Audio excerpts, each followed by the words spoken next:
दोस्तों आज हम अपनी गुलामी की बात कर रहे हैं। जी हाँ, आपको आश्चर्य होगा आज मैं ये बात क्यों कर रहा हूँ, क्योंकि देश को आजाद हुए 78 ईयर हो गए हैं। अभी हाल ही हम लोगों ने नए साल का जश्न मनाया, लेकिन अफसोस आपको जरूर हैरानी होगी, आज भी हम और आप गुलाम हैं और हमारी गुलामी को खत्म करने के लिए एक ऐसा योद्धा चाहिए जो समझदार हो, पढ़ा लिखा हो, जिसके पास ताकत और पैसा दोनों हो, सत्ता और कुर्सी दोनों हो। क्योंकि हम आम लोगों की बातें सुनाई नहीं देते, या यूं कहिए हम आवाज उठाना भी भूल गए। हमें जो मिलती है हम खैरात समझ कर रख लेते हैं, जैसे हमने बोलना ही छोड़ दिया। जैसे आप देखे होंगे कि जब छोटे बच्चे को भूख लगती है तो माँ उसे कुछ खिला देती है, दूध नहीं है तो कुछ खिला देती है, थोड़ा बहुत नापसंद होने के कारण भी नखरा करता है। लेकिन हम लोग छोटे बच्चे से भी गए गुजरे हैं, हम तो थोड़ा भी नखरा नहीं करते, हमें पड़ोस के मिलता है हम खा लेते हैं। या ऐसी परिस्थितियों के आदी हो गए हैं हम लोग, चाहे बात हो मोबाइल रिचार्ज, एयरपोर्ट पे खाना मिलने की, या हमारे टैक्स, बैंक चार्ज लेने की। आए दिन हमारे जीवन में रोज होने वाली घटनाओं को आप देखिएगा तो पता चलेगा हम कितने लाचार और विवश हैं। इन गुलामी को झेलने के लिए पानी से लेकर बिजली तक हमें खरीदना पड़ता है। हम दिन रात मेहनत करते हैं अपनी अच्छी लाइफ के लिए, और हमें मिलता क्या है? हमारे चारों ओर ऐसी जरूरत की बेड़ियां हैं जिसे हम ना तोड़ पाते हैं ना ही बोल पाते हैं। ऐसे में एक युवा हमारे लिए, हमारी परेशानियों से लड़ने के लिए खड़ा हुआ, जो हमें सूरत का सही मतलब समझा रहा था, हमें हमारी गुलामी से निकालने का रास्ता दिखला रहा था, या यूं कहिए हमें समझदार और ज्ञानी बना रहा था, जिससे हम समझ सके कि हम कहाँ कैद हैं और चाबी किसके पास है। तभी कंस अपना जलवा दिखा दिया। शास्त्रों में कहा गया है जब जब धरती पर परेशानी बढ़ेगी भगवान कोई ना कोई रूप में अवतरित होंगे, लेकिन अब भगवान होंगे तो शैतान तो होगा ही। प्राकृतिक नियम है कि निगेटिव पॉजिटिव, अच्छाई बुराई दोनों साथ चलती है। अब ये आप पर निर्भर करता है कि आप किधर जाना पसंद करते हैं, क्योंकि अच्छाई की राह पर परेशानी तो आएगी ही। आज की परेशानियों से हमें बचाने आए युवा का जन्म 11 नवंबर 1989 को नई दिल्ली में हुआ था। वह किसी हाई फाई परिवार से नहीं बल्कि एक मध्य वर्गीय परिवार से। उन्होंने अपनी स्कूली शिक्षा मॉडर्न स्कूल 12 खंबा रोड से पूरी की और यूनिवर्सिटी ऑफ दिल्ली से बीकॉम किया। वह एक चार्टर्ड अकाउंटेंट है जिसे उन्होंने 22 साल की उम्र में पूरा किया। इसके अलावा उन्होंने लंदन स्कूल ऑफ इकोनॉमिक्स में एग्जीक्यूटिव मैनेजमेंट कोर्स और हार्वर्ड यूनिवर्सिटी से भी शिक्षा प्राप्त। चार्टर्ड अकाउंटेंट बनने के बाद उन्होंने डेलॉयट और ग्रैंड थॉर्न जैसे प्रतिष्ठित फर्मों में काम किया। अन्ना आंदोलन के दौरान राजनीति में रुचि जगी और फिर आम आदमी पार्टी से जुड़े। अप्रैल 2022 में वो पंजाब से राज्यसभा सांसद बने। वो वर्तमान में एमपी हैं, क्योंकि उन्हें आम आदमी पार्टी ने डिप्टी लीडर से निष्कासित कर दिया। अब वो सिर्फ एक एमपी हैं, अब वो सिर्फ एक योद्धा रह गए जो हमारे लिए, उन सभी लोगों के लिए आवाज उठा रहा है जो लोग थोड़ा थोड़ा करके हमें नोच खा रहे थे। ऐसे दरिंदे से आजाद कराने आए हमारे युवा क्रांतिकारी राघव चड्ढा जी। हाँ, मैं इतने समय से जिस युवा की बात कर रहा था वो राघव चड्ढा की ही बात कर रहा था। आप लोगों को नहीं लगता कि जब जब कोई अपने हक की बात करता है तो इन नेताओं को मिर्ची लग जाती है? उन्हें अपने पार्टी में ऐसे युवा की जरूरत होती है जो उनके फायदे के लिए जोर जोर से भाषण दे, उनकी उटपटांग शर्तों खूब जोश से जनता को बताए, ताकि जनता बेवकूफ बनती रहे और उन्हें अपनी कुर्सी का आनंद मिलता रहे। क्यों? सही कहा ना दोस्तों। इतिहास गवाह है, जब जब कोई आम लोगों के लिए खड़ा हुआ है तब ये राजनीतिक करने वाले जिन्हें हम लोग कुर्सी पर बिठाते हैं और बैठते ही अपनी असलियत भूल हैवानियत पर उतर जाते और हम ही पर जुर्म करना शुरू कर देते। और ये भाला तलवार फरसा की लड़ाई तो है नहीं कि दिखे, यूं तो हमारे अनाज में दीमक की तरह घुसे हैं, जिसके कारण हम धीरे धीरे मर रहे हैं। ऐसे में दवाई बनकर जब राघव साहब आए तो नेताओं ने तो पहले खूब वाहवाही की। उन्हें लगा ये पार्टी के लिए कर रहा है, क्योंकि राजनीति का वसूल है लोगों को बेवकूफ बनाना। लेकिन उनको क्या पता था बेवकूफ जनता जागरूक हो जाएगी। ये चिंगारी राघव चड्ढा साहब ने लगाई और ये आग की तरह पूरे भारतवासियों के दिमाग में लग गई। और बात यहीं खत्म नहीं हुई। चड्ढा साहब ने आए दिन हमारी परेशानियों को सांसद में उठाते गए और हम लोग उनका सपोर्ट करते गए। आम लोगों को तब रियलाइज हुआ हमें हमारी गुलामी का, हमें हमारे कमजोर होने का। उन्होंने हमारी ताकत, हमारी क्षमता, हमें हमारी औकात बताई। तो उन नेताओं को तो बुरी लगेगी जो सिर्फ झूठ की बुनियाद पर राजनीति चलाते हैं, जो हमारे पैसे से अपना पेट भरते हैं और हमें राशन में 5 केजी अनाज मुफ्त में दान देने की बात करते हैं। कभी हमें फ्री बिजली बांटते हैं, कभी फ्री पानी बांटते हैं, कभी फ्री स्कूल जाने बस और न जाने क्या क्या फ्री हमें खैरात में ये दे रहे हैं। हमारे ही पैसे से, हमारे टैक्स से। जब हमारे युवा नेता हमें हमारे अधिकार बताने लगे, उन्हें लगा ये फ्री वाला स्कीम तो फ्लॉप कर जाएगा, इसलिए उन्होंने युवा नेता राघव चड्ढा को डिप्टी लीडर से निष्कासित कर दिया। अब आप लोग ही बताइए, उस नेता को अकेले छोड़ दिया जाए जो हमारे अधिकारों के लिए लड़ा, जो हमारी आपसी घरेलू बातों को भी ध्यान में रखा। आपने राघव चड्ढा जी के मुंह से सुना होगा कि जो लाभ माता को मिलता है बच्चा होने के बाद, वो पिता को भी मिलना चाहिए, क्योंकि एक पिता का भी अधिकार है वो अपने छोटे बच्चे के साथ, अपनी बीमार पत्नी के साथ समय सके, उसका ख्याल रख सके। दोस्तों जब आप सोचोगे समझोगे कि कितनी बड़ी बात है, क्योंकि भारत आजाद हुई 18 ईयर हो गए हैं, उसमें प्रधानमंत्री 14 से 15 बन चुके। नेताओं लोगों की लिस्ट जब आप देखोगे आपको आश्चर्य होगा कितने आए और कितने गए। लेकिन आने जाने वाले ने महिला और पुरुष बराबरी दर्जे देने वाले भाषण बहुत दिए, और कुछ लोगों ने वोट भी इसलिए दिया कि महिला और पुरुष दोनों के लिए एक बराबरी में काम करेंगे। और नतीजा क्या मिला जो हर वोट के बाद मिलता है? बाबा जी का। आप तो समझ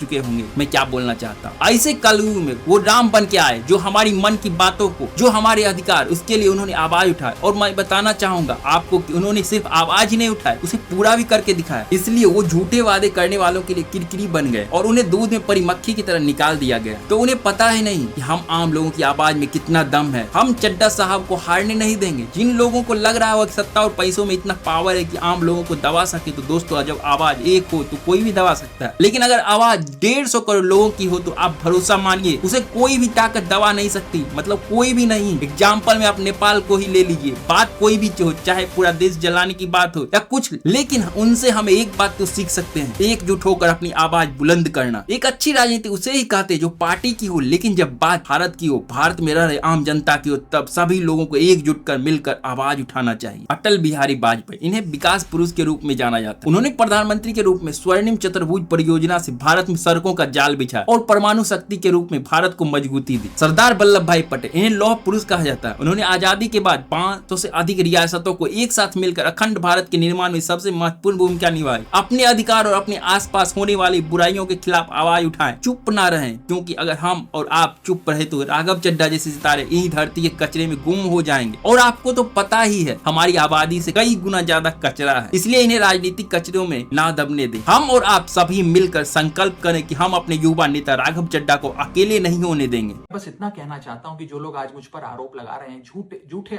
आरोप लगा रहे हैं कि हर झूठ को बेनकाब किया जाएगा और हर सवाल का जवाब दिया जाएगा, क्योंकि मैं घायल हूं, इसीलिए घातक हूं।